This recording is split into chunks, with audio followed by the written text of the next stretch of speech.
الفرقان جزء من النبوة أو كما جاء في الحديث. هذه الأشياء بزرگوں اللہ تعالیٰ نے اس زمانے میں ایک ربانی لہر بقول بعض بڑے علماء نے ایک ربانی لہر جس کے ذریعے سے انسانوں کو ہدایت ملتی ہے وہ اس زمانے میں جاری و ساری فرمائی. اور یہ بات یقینی ہے کہ جس طرح حضور پاک صلی اللہ علیہ وسلم کی آمد کے بعد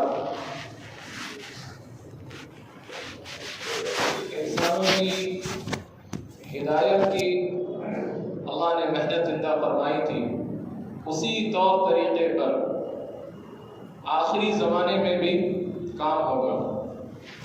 امام مالک رحمۃ اللہ علیہ فرماتے تھے لن يصلح آخر هذه الأمة إلا ما أصلح أولها. اس امت کی آخر کی زمانے میں اصلاح اسی طریقے سے ہوگی جس طریقے پر ابتدائی زمانے میں اصلاح ہوئی ہے. ربانی لہر اللہ نے بہت اونچی محنت دی ہے، بڑا زبردست کام کیا ہے. اپنی ذمہ داری کا احساس اس کام کے ذریعے سے کرایا ہے. اللہ نے مان دیا ہے، جان دی ہے، جوانی دی ہے، علم عطا فرمایا ہے، منصب اور عہدے دیے ہیں. اب اس میں نہیں کہ کیا کریں؟ ذمہ داری کا احساس. پڑھ رہے ہیں، پڑھا رہے ہیں، کام کاروبار میں لگے ہیں. اپنی ذمہ داری کا احساس. سب سے بڑی ذمہ داری کیا ہے؟ تو امت کو بتایا گیا سب سے پہلی سب سے بڑی ذمہ داری ہمارا اللہ سے رشتہ تعلق مضبوط ہو، صحیح ہو. من اصلح ما بینہ وبین اللہ اصلح اللہ ما بینہ وبین خلقہ. جو اپنا اور اللہ کا رشتہ صحیح کر لے گا اللہ تعالیٰ اس کے اور بندوں کے مابین تعلقات بھی درست کروا دے گا. سب سے پہلی ذمہ داری اللہ سے بندے کا رشتہ صحیح ہو، تعلق درست ہو. ہمارا کیا تعلق ہے اللہ سے؟ اللہ سے ہمارا تعلق عبدیت کا ہے. اللہ کی ربوبیت ہر لمحے بندے کے ساتھ لگی ہوئی ہے. سانس آ رہی ہے، جا رہی ہے، دل میں دھڑکن شروع ہے، آدمی کا خون گردش کر رہا ہے. اللہ نے فضا میں انسان کے سانس لینے کے لیے ہوا رکھی ہے جو مفید ہے. بعض ہوائیں ہوتی ہے جس انسان کے لیے غیر مفید بھی ہوتی ہے، لیکن اللہ نے اعتدال والی ہوا رکھی. یہ اللہ کا انسان سے رشتہ ہے، بندوں سے رشتہ ہے. ہر لمحے اللہ کی ربوبیت انسانوں پر برس رہی ہے. اب بندوں کا اللہ سے رشتہ کیا ہو؟ عبدیت کا رشتہ ہو. تو ہماری ترقی اور ہمارا اللہ سے تعلق عبدیت والا، بندگی والا، کہ ہم بندے ہیں. معرفت اللہ کی پہچان کہ قرآن پاک میں اللہ تعالیٰ نے اپنی صفات کو بار بار ذکر فرمایا کہ اللہ کی پہچان، اللہ کی معرفت بغیر اس کی صفات کو سامنے رکھ کر نہیں ہو سکتی. اللہ کی صفات سامنے رکھنا ہوگا. اللہ کی صفات اللہ کی قدرت میں نظر آئے گی. اللہ تعالیٰ کیسی رحمت فرمانے والے ہیں. اللہ تعالیٰ کی صفت رحیم ہے، رحمان ہے، تو یہ اللہ کی مخلوقات میں نظر آئے گی. اللہ کی قدرت نظر آئے گی، اس سے اللہ کا قدیر ہونا سمجھ میں آئے گا. یقین بن جائے. اور یوسف صاحب رحمۃ اللہ علیہ فرماتے تھے کام کرتے کرتے ہمارا یقین بن جائے جو کچھ ہوتا ہے اللہ ہی کی مرضی سے ہوتا ہے. اللہ تعالی اپنے فیصلے کرنے میں کسی بھی مخلوق کا محتاج نہیں ہے. موت دینے میں نہ فرشتوں کا محتاج ہے، نہ بیماری کا محتاج ہے. زندگی دینے میں نہ اسباب کے محتاج ہے. کامیاب کرنے میں نہ ملک اور مال کے محتاج ہے، اور ذلیل کرنے میں نہ کسی غربت کے اور افلاس کے محتاج ہے۔ اللہ کا فیصلہ ہی سب کچھ ہے۔ اللہ الصمد، صمد اس کو کہتے ہیں جس کی ہر ایک کو ضرورت ہو، ہر ایک اس کا محتاج ہو، اور وہ خود کسی کا محتاج نہیں۔ بڑے وسیع معنی ہوتے صمد، ہر ایک کو جس کی ضرورت ہے۔ فرشتے اس کے محتاج ہیں، انبیاء اس کے محتاج، اولیاء اس کے محتاج، آسمان اور زمین اس کے محتاج۔ ہر چیز اللہ کی اجازت کے، اللہ کے حکم کے بغیر کچھ نہیں کر سکتے۔ کہ آسمان اور زمین میں اللہ کا حکم جاری ہے۔ اللہ تعالیٰ نے آسمان اور زمینوں سے فرمایا ائتیا طوعا او کرها قالتا اتینا طائعین، کہ اطاعت کے ساتھ ہمارے حکم پر آؤ یا ہم زبردستی تم کو ہمارے حکم پر لائیں گے۔ تو آسمان اور زمین نے کیا جواب دیا؟ قالتا اتینا طائعین، ہم فرما برداری کے ساتھ آپ کے حکم پر آ رہے ہیں۔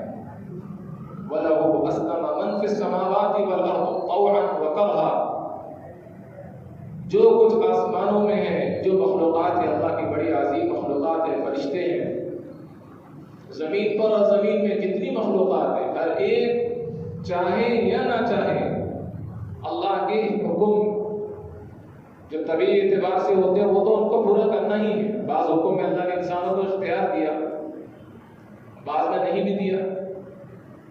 انسان کو نہ مختار کل بنایا ہے، نہ محتاج محض بنایا ہے۔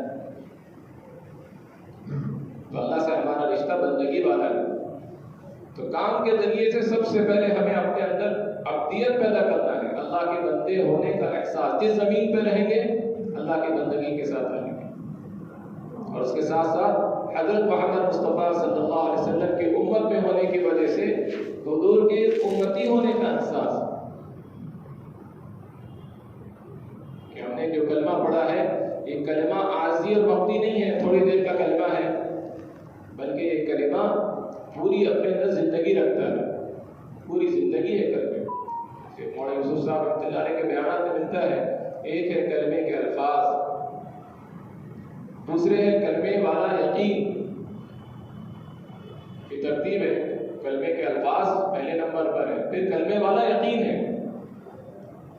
کہ آدمی کا یقین اللہ کی ذات پر ہو، ساری چیز مخلوق نظر آئے، محتاج نظر آئے اللہ کے حکم کے آگے۔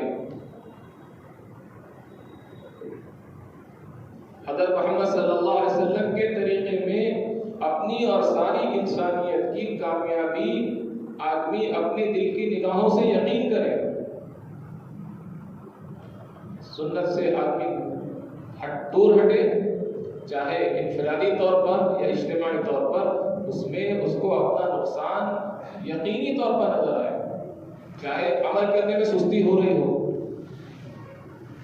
لیکن یہ تقاضا ہے سنت پر یقین کا کہ کامیابی ہمیں حضور کے طریقے میں نظر آئے۔ تو دوسری چیز ہے کلمے والا یقین۔ اس سے آگے ہے کلمے والی زندگی۔ ہم جہاں بھی ہو، جس زندگی کے حال میں ہو،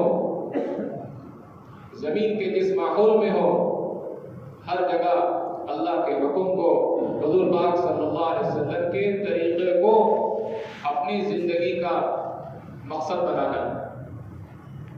کاروبار میں، گھریلو و معاشرت کی سماجی زندگی میں، جیسے نماز اللہ کے حکم کے مطابق، نبی کے طریقے کے مطابق پڑھائی گئی ہے، اس طریقے پر پوری زندگی آ جائے۔ کلمے والی زندگی ہے۔ ہم نے کلمے کو معمولی چیز سمجھا ہے، اس لیے کلمے کی محنت سے امت بہت دور ہٹ گئی ہے۔ ہم سمجھتے ہیں کہ یہ کلمے کی محنت تو بالکل ابتدائی ہے، بلکہ کلمہ انسان کا پہلا بول بھی ہے، آخری بول بھی ہے۔ حدیث میں آتا ہے من کان آخر کلام لا الہ الا اللہ، جس کا آخری کلام لا الہ الا اللہ ہوگا ضرور بھی ضرور جنت میں داخل ہوگا۔ تو کلمے کی محنت کہاں سے؟ جب بچہ شروع بات کرنے لگے، حدیث میں آیا کہ اس کو کلمہ پڑھاؤ، اللہ کا نام سکھاؤ، پہلے وہ دوسرے الفاظ اور اپنے